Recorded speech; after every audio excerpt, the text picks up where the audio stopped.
Hi, my name is Carol Duchardt. I am MasterCard's U.S. Region Sales Manager for Prepaid Consumer and Commercial.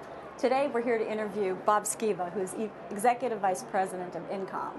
InComm is one of our distribution partners, and they have done a great job penetrating retail point of sale distribution for prepaid cards. We wanted to tap into some of Bob's knowledge and see exactly how that's done at point of sale.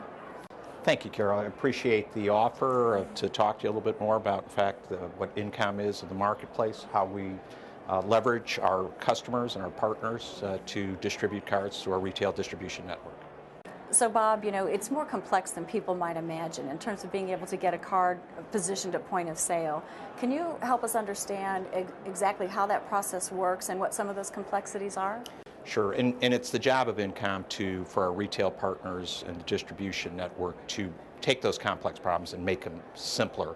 But there are a lot of moving parts that are involved with it, some of which are the actual card art and design, the concept of the card, the actual physical making of the card art and design, working with the associations and partners like MasterCard to not only hit the design requirements, but also to make sure that we have the specifications for all of the compliance and regulatory guidelines that are necessary to have a card to be put into the market.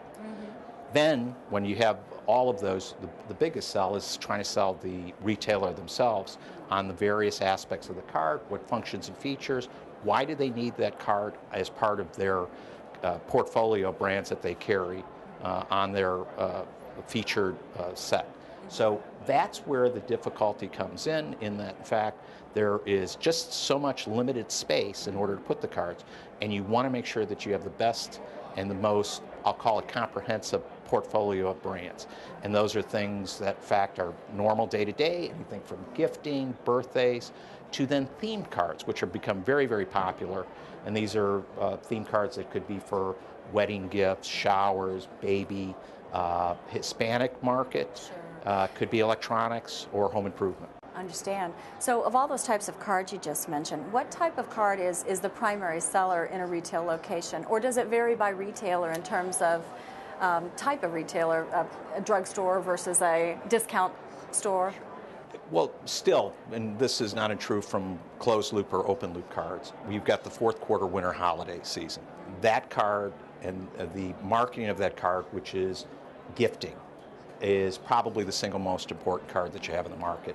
And also, you've got to make it so that it has almost a 365-day flavor to it. So you're going to concentrate on the fourth quarter winter holiday, but you're also going to know that you've got Mother's Day, Father's Day, back to school, and then birthdays, which are 365 and probably the best event also because you can use those all year long. Sure. So if a partner came to you and said, Bob, help me get my card into a retail location, what would be your first step, and how far out do retailers plan which cards they will accept at point of sale?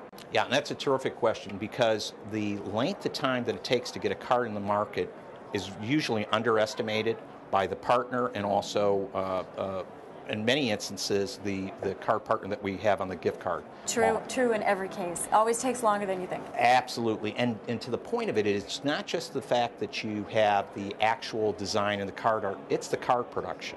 And in particular with a network branded card, there is the complexity of the card production because it is plastic within a secure wrap and all the compliance and regulatory measures that you have to go, including terms and conditions, the regulatory information that has to be provided for the card. So start with a solid premise for the card if a partner comes to us.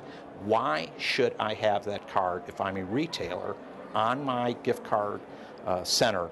And what is the value proposition that I'm going to be able to sell to the consumer? And this is usually not the plain generic card, but the themed card or some type of added benefit.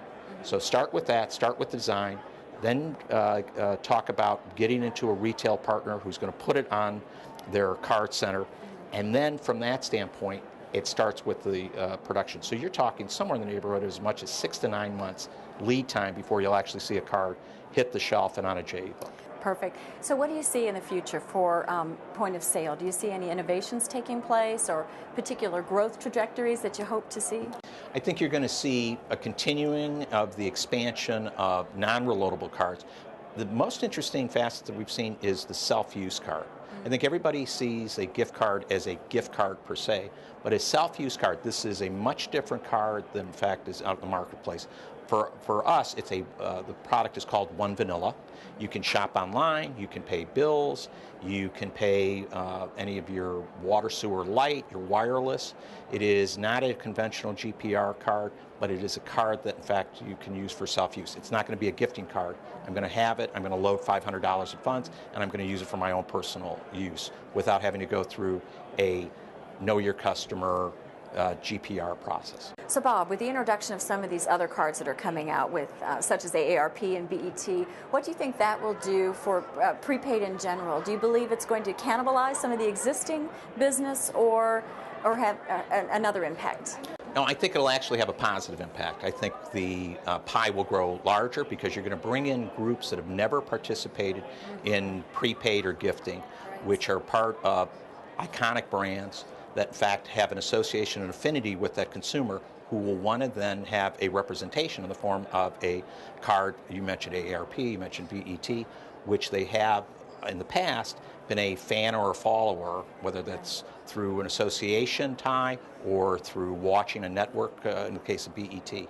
So I think it's exciting from the standpoint, I think that it'll actually expand the participants in prepaid. I agree with you. Thank you very much, and we very much appreciate and value the relationship and partnership we have with MasterCard. So thank you very much for having me. You're welcome.